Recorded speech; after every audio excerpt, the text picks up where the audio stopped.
मैं सर्वप्रथम माननीय पुलिस आयुक्त डॉक्टर सिंघल साहब, उसी प्रकार माननीय सम्माननीय हमारे सभी पुलिस उपायुक्त, हमारे सभी वरिष्ठ पुलिस निरीक्षक और सभी वर्दीधारी आंतरिक सुरक्षा के योद्धा, इनका अभिनंदन अभिवादन करता हूं। और जितने भी लोग यहाँ आए हैं, जिनको मैं वन मैन आर्मी कहता हूं, क्योंकि अभी एक आधार स्तंभ है, इसमें केंद्रीय समिति के लोग हैं, इसमें विभिन्न प्रकार के सामाजिक कार्यकर्ता हैं, इसमें कुछ पत्रकार भाई हैं, इनका भी अभिनंदन अभिवादन करता हूं। और मैं अपनी बात शुरू करने से पहले यह कहना चाहूंगा कि आने वाले सभी त्योहार, अभी हमारे मुस्लिम भाइयों ने रमजान का पवित्र पाक महीना है, थूक भी नहीं गटक सकते हैं, इतनी कड़ी तपस्या इनकी रही है। वो आने वाले पवित्र रमजान, ईद अल फितर की मंगलमय शुभकामनाएं देता हूं। उसी प्रकार हिंदू नव वर्ष गुड़ी पड़वा, उसकी शुभकामनाएं देता हूं। महावीर जयंती की, श्री रामनवमी की, महामानव बाबा साहब अम्बेडकर, इनकी जयंती की शुभकामनाएं देता हूं सभी को। और मैं ये कहना चाहता हूं कि ये मेरी आप सभी लोगों से अपील है, मतलब जो लोग यहाँ पे हैं वन मैन आर्मी, सभी आप सामाजिक क्षेत्रों के दिग्गज हैं, दिग्गजों को सूर्य है, सूर्य को दिए नहीं दिखाए जाते हैं। मेरी आप लोगों से अपील है कि हम जो भी त्योहार मनाएं, किसी भी धर्म पंथ मजहब रंग रूप का हो, हम कोशिश करें कि इसमें प्रतिस्पर्धा न हो, इसमें किसी प्रकार का उमांग न हो, बल्कि हम सादगी से, पावनता से, शीतलता से त्योहार मनाएं, क्योंकि कानून की न्याय व्यवस्था बनाना हम सबकी नैतिक जिम्मेदारी है। एक थाने के अंदर में लगभग 2.25 लाख लोगों की आबादी होती है, 120 लोग उसको कमांड करते हैं।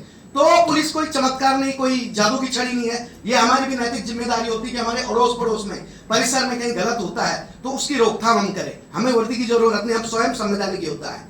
और कोशिश करें कि जो भी पावन त्योहार पर्व आ रहे हैं उस पे हम लोग, जैसे नेत्रदान हो गया, देहदान हो गया, अंगदान हो गया, रक्तदान हो गया, महापुरुषों की जीवनी पे बहुत सारे निबंध हो गए, और कोशिश करें कि हम उन लोगों का भला कर पाए कि जिन लोगों का कोई नहीं है, बेसहारा है, उन लोगों के लिए सहारा बने।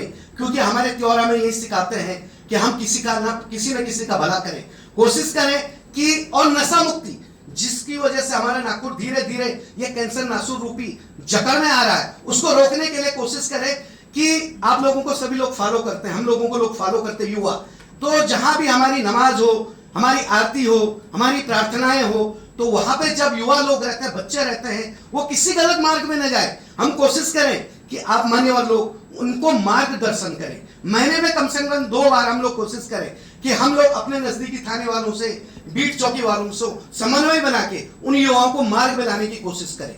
और माननीय आयुक्त साहब, डॉक्टर साहब, आप हैं, क्योंकि आप मुखिया हैं हमारे शहर के, हमारे सबके, मैं एक बात का ध्यान आकर्षण करना चाहता हूं, एक नागरिक के नाते, एक पत्रकार, एक न्याय मित्र होने के नाते। वो बड़ा गंभीर भीषण विषय है। वो विषय इस प्रकार है कि आने वाले सभी त्योहारों की शुरुआत हो गई है। अभी ईद की होंगी, उसके बाद नव वर्ष जो मनाया जाता गुड़ी पड़वा, उसके बाद वंदनीय बाबा साहब की जयंती हो गई, रामनवमी हो गई। एक विनती रहेगी तो आपसे, सर प्लीज आपको सूचना जो प्लीज उस पर आइए। जी, ये गंभीर विषय सर, प्लीज, क्योंकि यहाँ पे सभी लोग हैं और एक ही बार मौका मिलता है कि हम इस गंभीर विषय को उठाएं। तो ये विषय है साउंड का, ध्वनि का, ध्वनि प्रदूषण का, यंत्रों का। तो मुझे बताइए सर कि माननीय उच्चतम न्यायालय हाईकोर्ट ने दिशा निर्देश दिया है कि आवाजों को नियंत्रित रखा जाए, आवाजों पर बंदी लगाई जाए, कहीं कहीं पूर्ण बंदी लगाई जाए।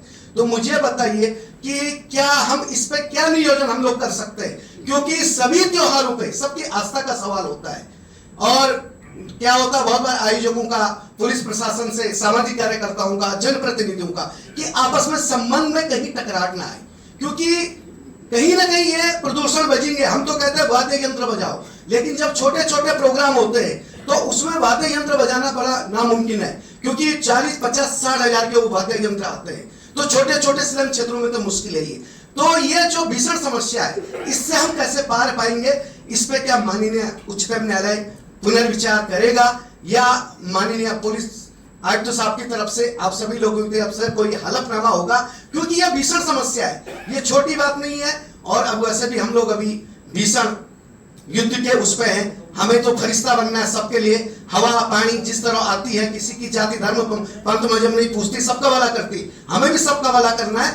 लेकिन ये जो साउंड का है, कृपया इस पर थोड़ा मार्गदर्शन करें। जी। और सभी लोगों को फिर से धन्यवाद। जय हिंद, वंदे मातरम, जय संविधान।